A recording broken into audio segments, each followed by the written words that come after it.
Bonjour, je suis la renommée biologiste scientifique Dr Nénufaria. Et je suis Dr Magnali.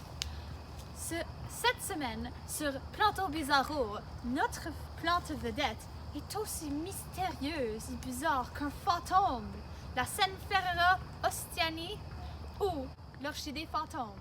Boum!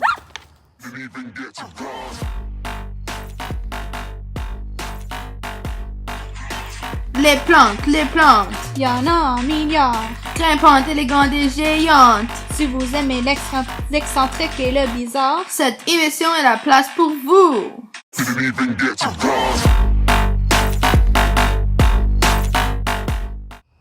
L'orchidée fantôme est l'une des espèces d'orchidées les plus rares à voir au monde et la plus mystérieuse. l'orchidée prend son nom de sa couleur blanche-neige, lui donnant l'apparence d'un véritable fantôme. Oh! Arrête cette tabarouette! L'orchidée fantôme n'est que retrouvée en Amérique du Nord, grandissant en Californie, Idaho, Oregon et l'État de Washington, et finalement en Colombie-Britannique au Canada. Au Canada, l'orchidée fantôme est retrouvée sur la côte sud-ouest de la Colombie-Britannique à 3 points spécifiques. Cette plante est excessivement rare. Moins de 100 plantes ont été retrouvées dans ces endroits sur une étendue de 974 km². Son habitat principal consiste des forêts conifères ou mixtes, matures ou de deuxième croissance. La plante est généralement retrouvée dans des endroits de larges couvertures de feuilles, grandissant proche des arbres conifères dû que le pH du sol est plus gros. Dr Magnolia, je dois t'arrêter. Toute cette information semble ennuyer les spectateurs. Mais que veux-tu dire? Je pense que c'est le temps de dévoiler notre grande surprise. Je comprends. Tout le monde sait que les plantes font la photosynthèse avec leur chloroplaste. C'est comme savoir compter. Mais elle n'a même pas de chloroplaste dans ses cellules. Donc, elle ne fait même pas de la photosynthèse. Mais comment est-ce que la plante survit si elle ne peut pas effectuer la photosynthèse? À la librairie!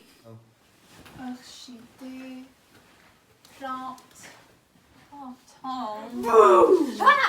T'as trouvé le livre, Dr Manuela? Non, pas encore. Où étais-tu? Aux toilettes, tu sais. Il y avait une grande ligne.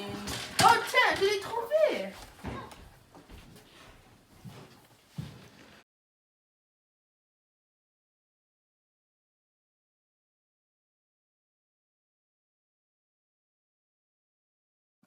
La plante dépend d'une relation symbiotique à 3 voies, parasitaire entre un fongier de la famille Teleophoraceae et des arbres. Le fongier lui fournit les nutriments nécessaires à sa survie en lui accordant un humus d'arbres ou de végétaux décomposants ou déjà décomposés qu'il vole de l'arbre. Ah, regarde ça. Elle produit un parfum subtil, décrit comme avoir l'odeur de la vanille. Elle peut aussi croître jusqu'à 65 cm en hauteur. Wow! Sa reproduction est aussi inhabituelle qu'elle. Les orchidées fantômes peuvent se reproduire de manière sexuée et se démontrent d'être des hermaphrodites monoïques. Elles font l'autopollinisation. Cependant, elle peut aussi se reproduire de manière asexuée à travers la reproduction de rhizomes. En fait, il compte pour la majorité de sa biomasse. Après que les graines sont semées et les rhizomes se sont développés, la plante peut entrer en période de dormance qui peut durer jusqu'à 16 ou 17 ans. Elle est une merveilleuse plante. Malheureusement, elle ne risque de plus être parmi nous dans le futur.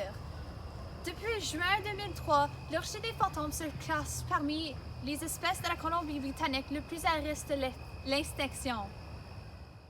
Le plus gros risque à la population des orchidées se montre comme étant l'étalement urbain.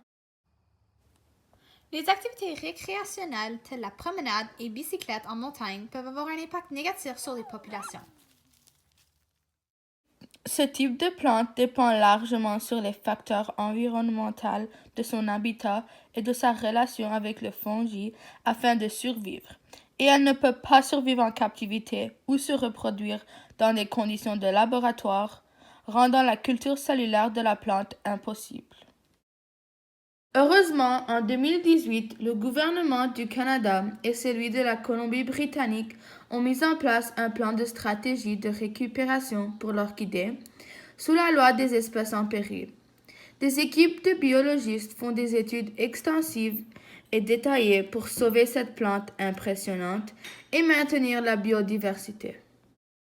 Et ceci conclut notre émission. À la semaine prochaine!